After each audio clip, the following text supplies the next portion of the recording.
The ATEM Mini has been around for almost 5 years, can you imagine that? And since the first ATEM Mini launched in 2019, there were newer upgrades to it, and Blackmagic Design released the ISO, the ATEM Mini Pro, and then the Extreme models.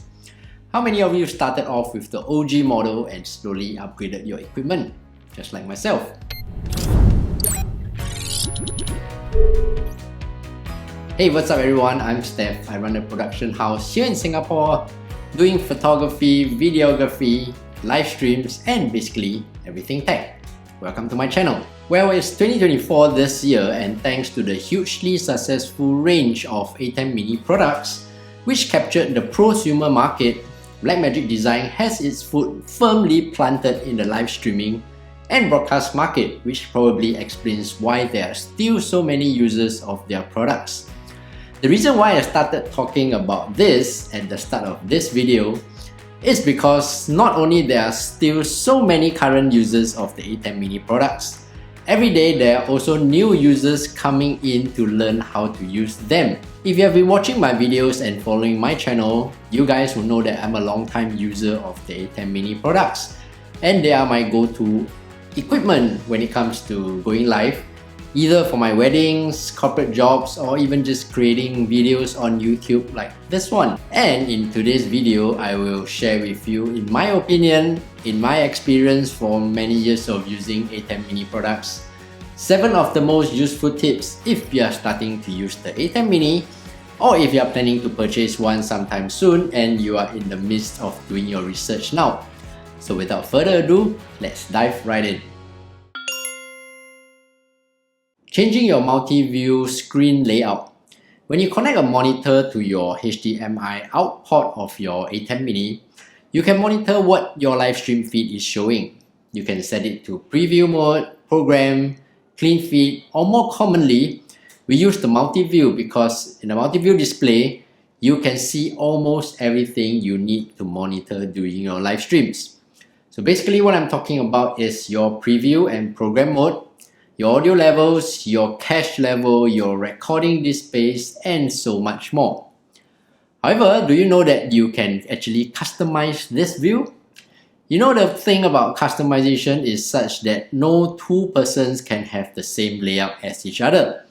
It's really quite interesting because of a recent on-site experience I had for a corporate live stream job. So let me share with you what actually happened. So the default multi-view layout is such that the preview is always on the top left and the program is on the top right? So I was on site and one of my clients was using the ATEM Mini for some live stream testing. And I realized that something wasn't really right with his layout. I just couldn't figure out what was it. And then I realized his program view was on the top left and his preview mode was on the top right, which means that it is actually inverted from what we are usually familiar with. So that's weird, right? So I asked him, bro, your view, is it inverted or something? He told me, yes bro, I'm left-handed. I was like, okay, anyway, that's the side story. So to change your multi-view layout in your ATEM Mini software control panel, click on the little gear icon, then go to multi-view. Here you can see there are many changes that you can do. You can select camera 1, camera 2, or any other options that you have on each panel. You can also change the view control here. Once you are done, click on done. Disabling the fade to black or FTB button. When Blackmagic Design came up with this software update recently, I think it was 9.5, there were so many hoorays within the community because finally they decided to get rid of, well, not literally, but disable a button that so many ATEM Mini users find redundant since the day they launched this product. So basically the FTB button, when you press it, actually turns the stream black, right? So technically, actually you are putting a wallpaper or a black image that is black over the stream itself to cover it. It's usually used when the stream ends or if there's a break during your stream. But in reality, most of us don't actually use a black screen because it's just not professional looking. So what we do is we actually put an image depicting what is going to happen. For example, at the start, we will probably put the live stream is starting in 5 minutes, or during the break, we'll be back in 10 minutes. Or if the live stream has ended, you just put "Thank you for watching, the live stream has ended," instead of just a black screen. So anyway, to get rid of the fade to black button, open up your ATEM software control panel, then go to the little gear icon at the bottom left. You can see there's an option called Fade to Black under General. Select the checkbox if you want to disable, or uncheck it if you want to enable Fade to Black. Once you're done, click on the Done. getting the right audio for your setup. The most important aspect of live stream is the audio. Audio. I've always said it's always better to have good audio than good video, because in a live stream, audio clarity is very important. So generally for live streams, there are two ways that you usually get audio from. One is directly from the speaker, the person who's talking, or from a source via a mixer or sound system at the venue. So if you're getting audio by clipping a lapel mic on the speaker or by connecting to the venue's sound system, you need to make sure you have the audio settings checked correctly for your ATEM Mini setup. So to do this, go to your ATEM Mini software control panel, go to the little gear icon, and then click on Audio. Click on General tab. You can see there are three options: microphone with plug-in power, microphone, and line. What these three options basically means is that if you are using the lapel mic option, select microphone. But if you are connecting to the audio system or the venue's sound system, select line. This will ensure that you have the best audio settings for your ATEM Mini during your live stream. Monitoring the audio levels during your live stream.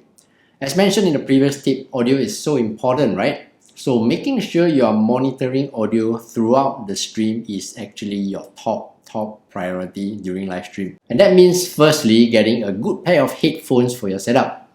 I recommend using headphones instead of earphones, because for headphones, they cover your ears almost entirely and you can hear the audio very clearly and very clean.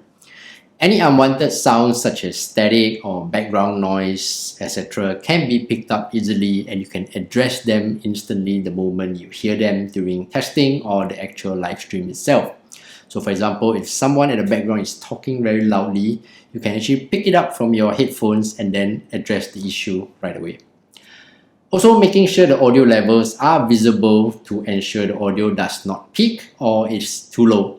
Sometimes you may think that the audio is at the optimal decibels based on your hearing, but always trust the bars on your monitor. Make sure the range is between -6 to decibels, which generally is in the yellow zone. If you see peaking, which is red, make sure to drop the audio level by pressing on the volume down button, and vice versa. If the speaker is speaking too softly, increase the volume by pressing on the volume up button. In this way, you can be sure audio is consistent throughout the live stream, which will give your viewers a pleasant experience and generate more money for you. Using the media pool to store your images. Many times during our live stream, we need to show pictures during live stream, right? So a very commonly used image will be a starting placeholder, a break placeholder, and of course, the end of live stream placeholder. So let's assume you have created these three images to be used at the start, middle, and at the end of your live stream. So to put them in your media pool, you can go to your ATEM software control panel and then drag the image from your desktop to the slots within your media pool, which are empty. Record your live stream. This is one of the must-dos for all my live streams, which is recording the live stream. So basically, you connect your hard disk to the USB-C port on your ATEM Mini. I personally use the Samsung T5, which is an SSD hard disk, and it has served me well for many years. I've also heard of some issues where users have problems recording to the hard disk because of the brand that they're using, of the disk space and all. But for myself, I've been using the Samsung T5, and so far, fingers crossed, I've not had a problem yet. And the ATEM Mini is actually very intuitive. The moment you connect your hard disk, you can actually see on your MultiV the time remaining, the disk space remaining. So what I do and how I do this for all my live streams, before the live stream starts, what I do is I press the record button on the ATEM Mini. Then to double check, I make sure the recording has started by checking on the MultiV. So once everything is running smoothly, I will just let the ATEM do its thing. Make sure your stream settings are correct. This last tip, which probably is one of the most important, is making sure your bandwidth or internet speed is fast enough for the quality of video that you are streaming on your platform.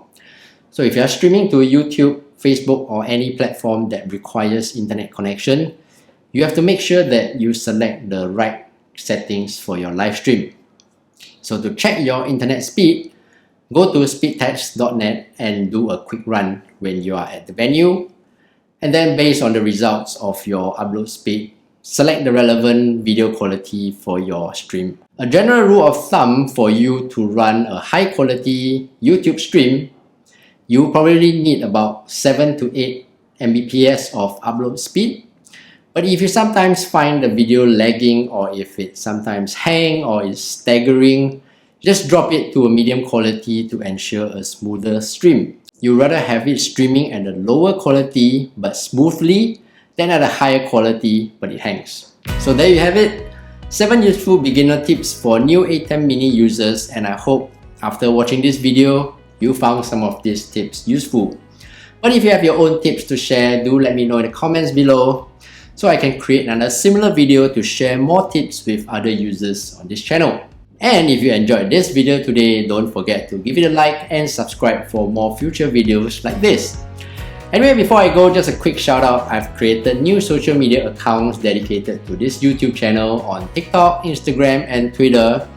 So do go ahead and give it a follow. Right now, I think there are 0 followers, as I will be posting short form content on them pretty soon. And thanks for the support so far for all of you who has given me a lot of support. Really appreciate it. Until the next video, I'm Steph. Take care and bye-bye.